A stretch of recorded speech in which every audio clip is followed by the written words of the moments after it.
برضه هاتوا المغرب 3 غيركم قالوها وركبوا الطياره قبل كده. ما بتحرموش يا جماعه، ما بتحرموش.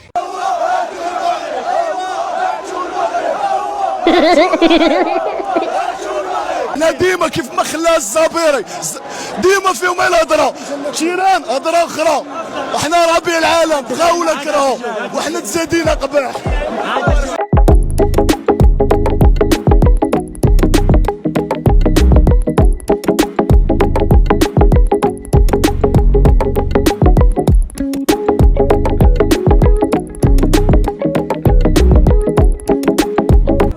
حرام يا اخي ما يصير.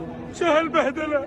3-0 3. انا يا اخوي لا تزعل، الامارات والمغرب قلب واحد والله. الله يرضى عليك. بس المغرب شوف لو خسرنا 1-0 كنا نقول ماشي الحال كرة قدم، بس 3 ثقيلة علينا، ومع ذلك المغرب لعب بالرديف ما لعبوا بالأساسيين.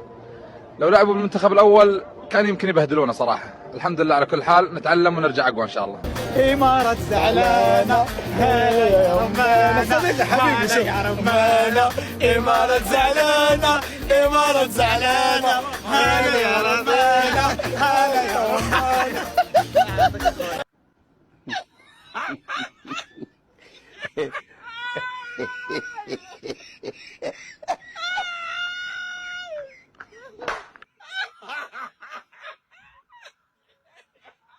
جينا نقول هاتوا المغرب، ها هو جانا المغرب اعطانا 3-0.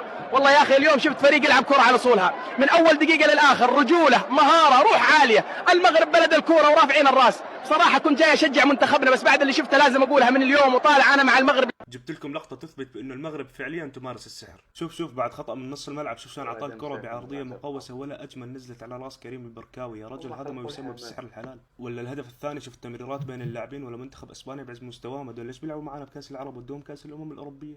لا يا عمي والله مو عدل. شوف الهدف الثالث شوف شلون اعطاه تمريره كانه بيلعب بلاي ستيشن يا رجل. شوف بعدين شلون اعطاه اكس جلتشات فيفا. نهاية ألف مبروك للمنتخب المغربي ببلوغ النهائي. إذا منتخب الإمارات بكامل اللاعبين المجنسين أكل 3-0، إذا منتخبنا السوري طالع بإنجاز ضدكم ب1-0.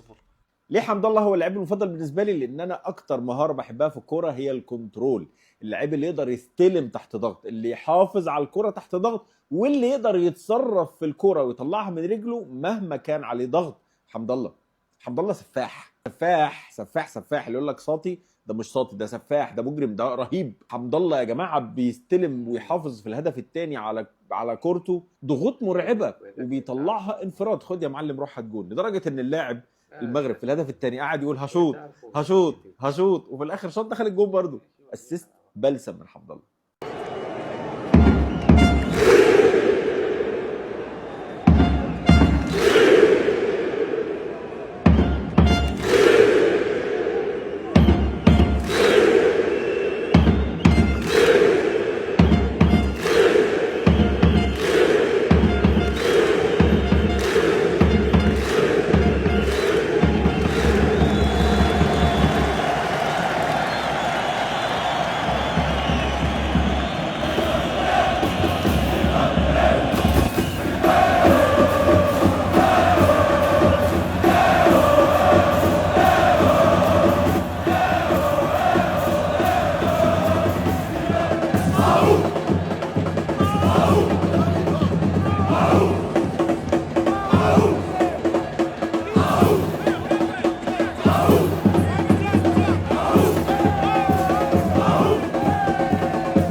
منتخب النشامة بدكم تربحوا المغرب، رح أعطيكم التعويذة. اوعوا تقولوا هاتوا المغرب. يا بي يا بي يا بي، نحن قلناها وأكلنا كتلة، أكلنا كتلة. طلعنا نبكي من الملعب.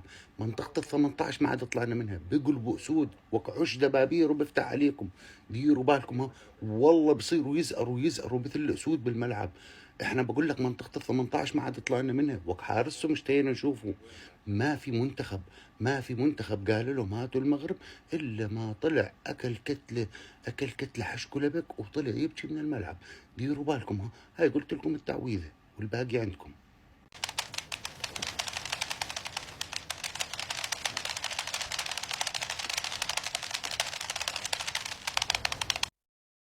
وصلنا لنهاية حلقة إخوة اليوم. ما تنسوش الاشتراك بالقناة، إعجاب بالفيديو، بارطاجي الفيديو للأصدقاء ديالكم باش تشجعونا على المزيد من العطاء، المزيد من الفيديوهات الحصرية على الانترنت.